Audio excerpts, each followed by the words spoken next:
Hello and welcome back to the Tired Truths podcast. I forgot I had a podcast, you guys. I'm so sorry. I don't know what to tell you. Life has been lifing and we have so much to catch up on.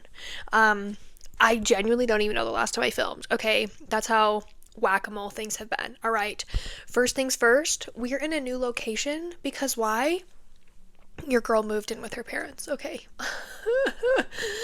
Yeah, not happy about it. Not happy about it, but it's fine, okay? Grateful that they let me and that I have a home, okay? First things first, before I get called a greedy little brat, okay? To be fair, okay, I had been living on my own for a hot minute, okay? I was an independent woman. Okay, the place that I had been living in for like 3 years had a swamp cooler. It did not have AC.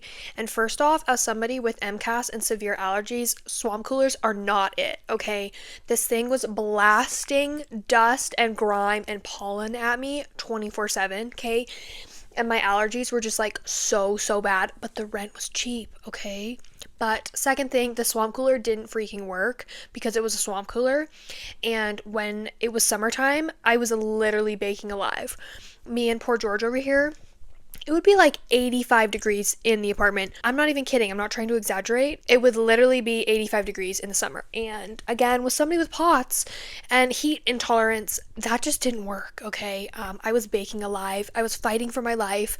And then half the time during the summer, I would have to come and stay the day here because it was too hot anyways. So when my lease ran out, I contacted the people. I was like, hey guys, if you put in an AC unit, I'll stay forever. I know I've been a great tenant. And they were like, no, get out. So unfortunately, I got out. And I don't know like what I'm doing with my life. So I didn't want to like go get an apartment and then have to move, or get an apartment and then like not have a job. So I moved in here, unfortunately. Okay, but George and I are kicking it. He's loving it. He's like, we went from a 2-bedroom apartment to like a 3-story house, and he's like, I'm loving life. I have a huge backyard. He's a house dog now. And he gets to spend every day with his grandparents, which he loves. But I don't. But it's fine. Everything's fine. Everything is fine, right? Well, not really. But your girl is about to have her master's degree, okay? Last week, was it last week? I think it was. I walked for graduation, which was like so fun, so cutesy and exciting. Ew, who says cutesy? I don't think I've ever said that before in my life. But I have a summer semester, so it's kind of weird to like walk. You know, I got all like dolled up. We had like a graduation party, but I'm like, I have 8 more weeks of school, yippee. So it's kind of weird, but it was fun. I got to put my little master's hood on. I had my cap. I was like, educated gal, you know? And then immediately after, I chopped all of my hair off, okay? To be fair, it looks like crap right now because I did not do it, okay? I got out of the shower and said, oh my god, I have a podcast. Let me go film. So when it's curled, it looks cuter, okay? Something about me and curled hair, that's just what I have to do, okay? I can't have straight hair. I look horrid, you know? So, but I was like, I don't want to be like, I was overstimulated, but it was like, oh my god, I couldn't. The long hair was killing me. I also feel like it was making my headaches worse because it was like always pulling and always, you know? So I was like, chop it all off. New summer, new me, new degree, new hair. Same crappy body, you know? Anyways. Oh, with like graduation stuff, now that I'm almost done with my degree, it's like, okay, now you have to be a big girl. You have to actually have a job, you know? And I fear being why do I keep saying that? I fear is like my new word and I can't get it out. It's 24/7. I'm like, I fear. And I'm like, why? Anyways, it's time for me to get a real adult person job. And I'm like, wait, I'm actually chronically ill and I don't think I can work 40 hours in person. Actually, I don't think I know. Okay, there's no way. There is no physical way that I could work a full-time job in person 9 to 5 every day going into an office. I couldn't do that, okay? And that's not me being like lazy or me being like, I don't know. I'm just like, I'm realistic and that is not something I can do, okay?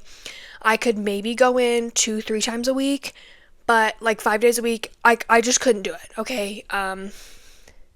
I know I could do it for like a couple weeks and then like I would get sick. I would like, it's just like the flare. I couldn't do it. Okay. Simply put, couldn't do it. Know my boundaries. Okay. So that's okay.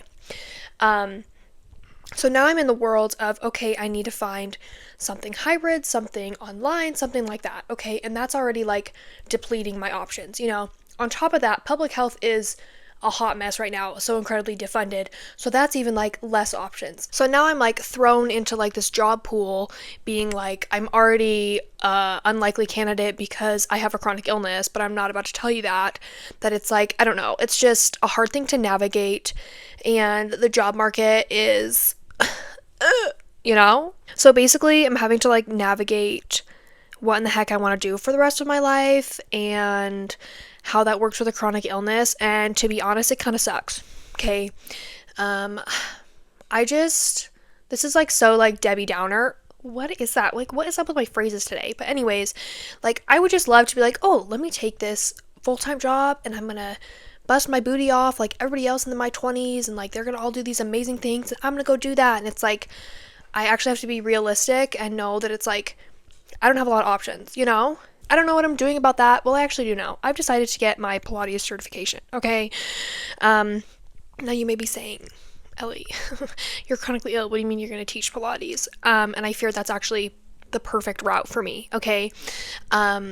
As a volleyball coach the last like 4 or 5 years, that has been totally 1,000,000% wrecking my body, okay? Tournaments with little children all day, can't do it. Can't do it any longer. I can't do it, okay? I would come home after tournaments and be stuck in bed for like 2, 3 days, absolutely dead to the world, fighting for my life. And I think my physical limitations have kind of like outweighed like my passion for volleyball and passion for coaching, that it's like, girl, you need to take a step back before your body like full on gives up on you. So that's where we are at this point. What do you keep looking at, bro? So I've really been getting into Pilates. It has been like the one workout that I can really do with EDS and pods. Super, low impact, and you can do so much of it like laying flat, but you're still getting like a good workout. You're still getting some type of like strength training, mobility, stuff like that. But I'm not like lifting weights, so I'm not like popping my shoulder out of its socket. It's been like literally amazing, and now I'm absolutely obsessed. And so I fear I did it again. I need to stop with the I fear. So I just think but I feel like I think is like even worse, like be creative. Open your vocabulary, you master student. Anyways, I think I'm following the pattern of everybody's obsessed with Pilates, and I decided to become an instructor. Okay. I would love to work with dysautonomia patients, with EDS, with POTS, with everything like that. That would be like my dream goal, is to like have like a cutesy little studio that's like POTS friendly studio. Now don't be taking my idea, okay? Don't you do it. Well, actually you can, because we should have more like accessibility surrounding like chronic illness and like the gym community, but don't do it where I live, okay? You don't know where I live, but I'm not telling you. So that's like where I'm going at this point. I'm gonna get my certification while I'm doing my master's degree. Not sure why, but then it's like, okay, I can do that and work on that, and that can be like my job, but at the same time I'm like, I also need to find something else in the field that I've been working towards. So now it's like, well, now I want to find like some like part-time public health thingy and then like part-time Pilates thingy. So I don't know what that looks like. I don't know how to get there. There's just like so many what ifs in life, and it's like, why can't I just look into the future and know what to do? But it's like exciting, but at the same time it's like, what are you gonna do with the rest of your life? And honestly, I think it's okay that I don't know, as much as I don't even believe that it's like, I'm gonna figure it out, but I don't know. But at least I'm not paying rent. Anyways, I think that's just like the overarching theme, that like being chronically ill and like being in the workforce is like so hard, and it's like really weird to navigate. And just like, I don't know how to approach employers about it. I don't know how to approach getting a job. It's just like, it's weird. Granted, I'm so grateful and I'm very privileged that I'm at a point that I can be looking for jobs and can like find something remote that I know I can do. But it's like, I've been in school for so long that it's like, I know that like if I have a doctor's appointment, okay, that's fine because I'm not working full time. Like I can go to that appointment and miss class, you know? And once I'm like in the work field, it's like, well, you can't just like leave work, but it's like, okay, well, I have to. And then it's like, well, what about the days that I can't get out of bed? What about the days that like I'm sick for 2 weeks because I accidentally touched a child, you know, and now I have every virus known to man because I'm immunodeficient. Anyways, that's like such an exaggeration, you know?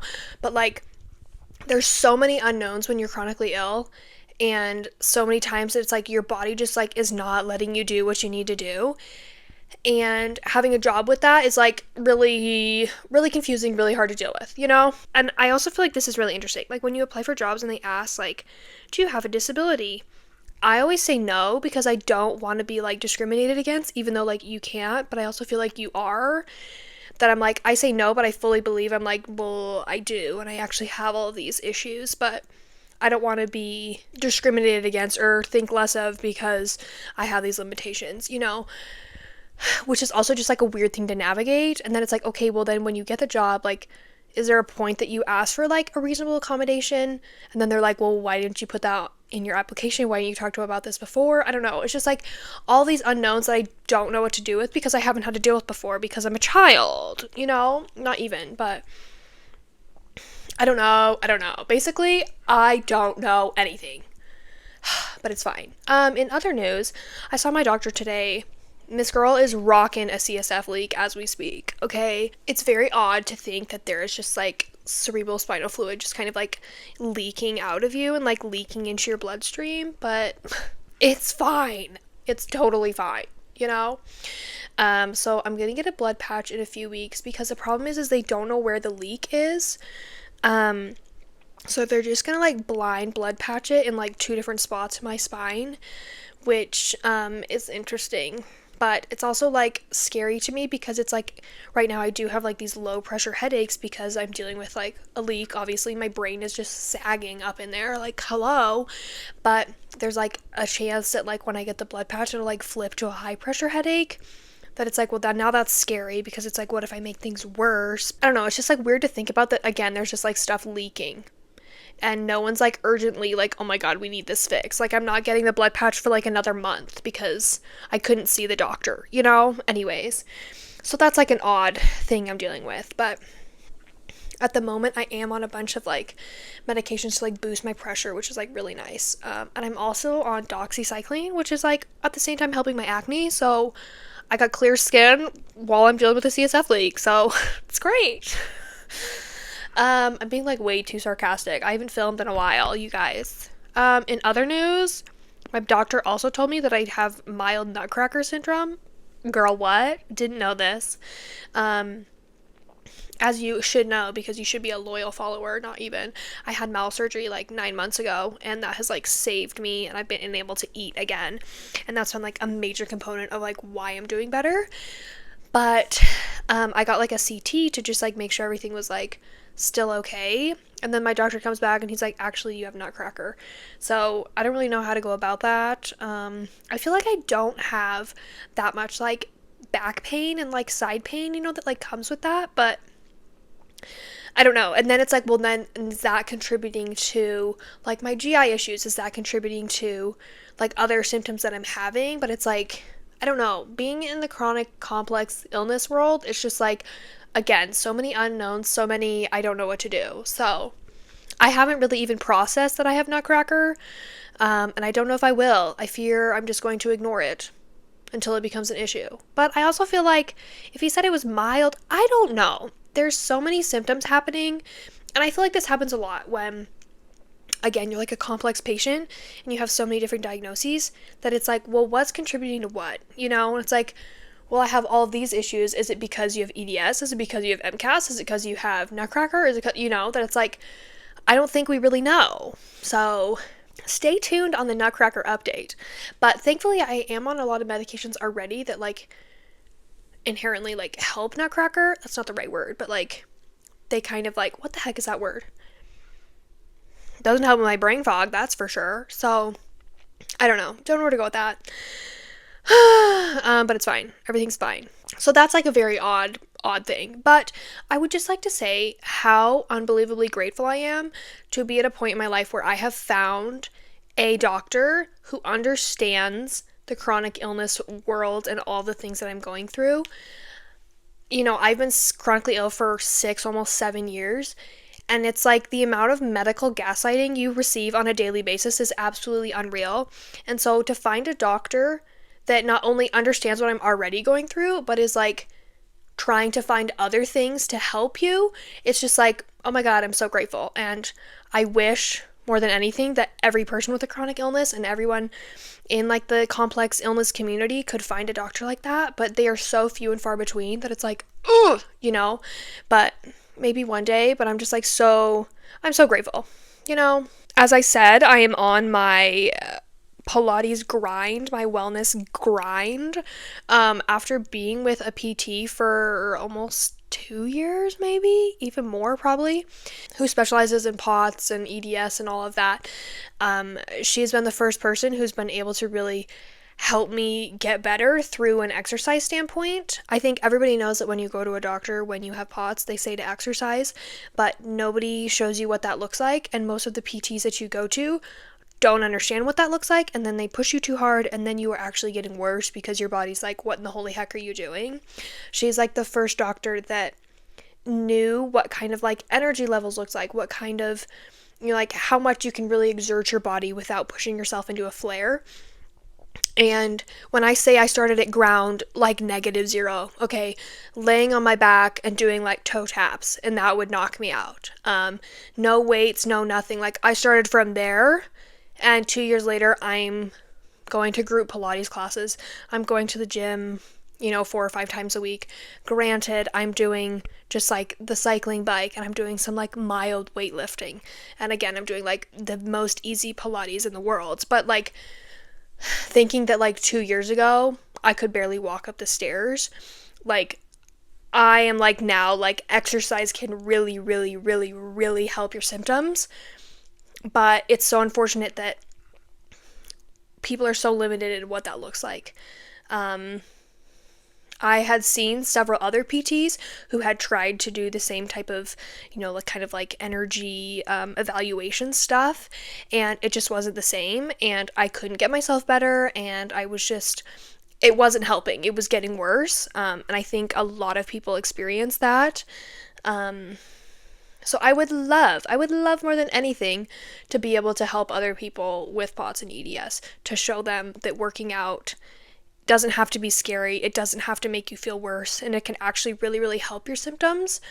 Would be literally amazing. But forget the master's degree, let me just be a Pilates instructor. Just kidding, I need to do both, okay? I don't know, I'm applying to jobs like left and right. How did I get back on jobs? I guess I'm like really worried about it, but I'm applying to jobs like left and right, and half of them I'm like, is this a ghost job? Like, is this company even real? Or, you know what I'm saying? Like, have you already hired somebody? Is this just like an internal hire? There's just like, the world of jobs is absolutely insane now, and it's like, connections, network. And it's like, I can't have a conversation with somebody. I can be a big girl, but you know what I mean. Anyways, other than that, I feel like life is lifing. I feel like a brand new woman with my new hair.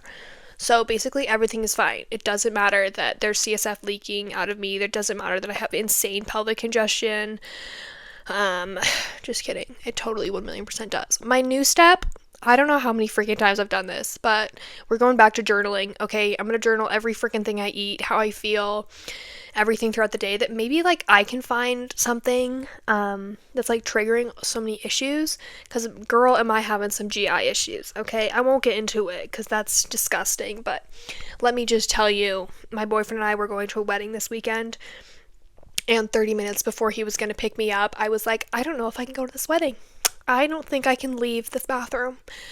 And that's just like my life right now. And it's very odd, but it's totally fine. I don't know. Part of me thinks that, so I've been gluten-free since I was in like first grade, and everyone's like, yeah, you have celiac because of like my symptoms, but I have the genetic marker for celiac, but I've never tested positive for the actual test because I've never been eating gluten during, like, when I've gotten the test done. But I'm not about to eat gluten to get a positive celiac test, but I am not like super careful with cross-contamination. Now, if you're in the celiac community, please don't come for me, okay? Because you guys are a different breed. Online, you guys are like absolutely ruthless. But I'm not like crazy into cross-contamination. I'm like, it's fine. If there's a speck of gluten in my food, I'm not going to react.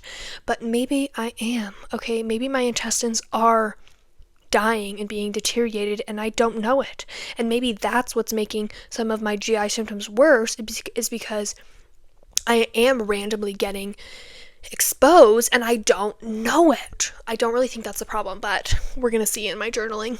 I'll keep you updated. But like my doctor today was like, well, what are you eating? I'm like, I eat like a 5-year-old, okay? I eat gluten-free chicken nuggets, which are bomb, okay? I live off of those.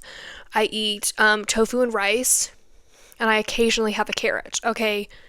And that's really pushing it, all right? Also, because of my CSF leak, I am drinking caffeine. I'm taking caffeine pills, which is something that I have avoided for the last 6 years, okay? Caffeine is like a death sentence for me with my POTS, and I had like been like totally avoiding it because it was making things like, it just makes their heart rate worse. It makes, obviously, okay? But with my CSF leak, they were like, caffeine can really like boost your pressure. And so I was like, well, let me freaking try it. Like, maybe I'll be absolutely exhausted, but maybe I won't have an incredibly debilitating headache, you know? So now I've been like microdosing caffeine, which is like really funny, but I've gotten to a point where I'm like living off of caffeine every day, and let me tell you, it's not that bad. For the first little bit, my POTS was like, what are you doing? But now I've like found a dose that like doesn't make my symptoms go crazy, so I don't know. It's a weird feeling to be drinking caffeine again. And sometimes I will get a full caffeinated beverage. Okay, sometimes I will go to Starbucks and get that vanilla latte that has caffeine in it. I know. And sometimes it's fine, and sometimes it's like, oh my god, you shouldn't have drank that, but I don't know, it's weird to be drinking caffeine again. Again, don't listen to me. I'm not a medical doctor. I'm not giving you advice, but worked for me. I guess this was an incredibly chaotic life update. I also feel like I didn't update you on anything, but I also feel like I should have been wearing my master's hood this entire podcast. Because what? She has a master's degree. Not yet, but give me 6 weeks and then I will.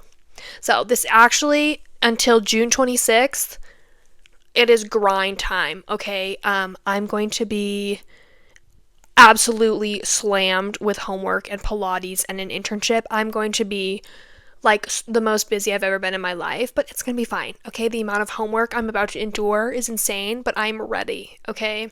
I'm ready to lay in bed in the dark with some migraine glasses on and write a bunch of papers, you know? I'm really hoping to get my research published. I am hoping, I don't even know. Hoping to find a job, but if I don't, I will.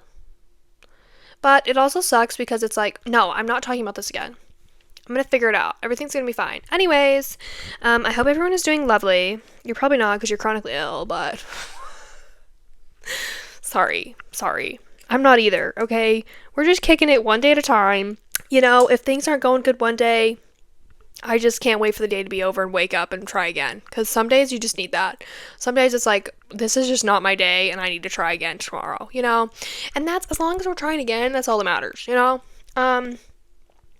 George is the light of my life, the only thing that has gotten me through this program, that's getting me through every day. I just gave him a haircut yesterday and now he looks bad, okay? I fear I did not do a great job on the groom, but we're balling on the budget. And we do it from home, okay? And he's a good boy, and he just lays there and lets me cut all his hair off. It's been so long, I don't even know how I close out this pod. I think I say, thank you for tuning in to another episode of the Tired Truths podcast. Don't forget to like and subscribe. Love ya.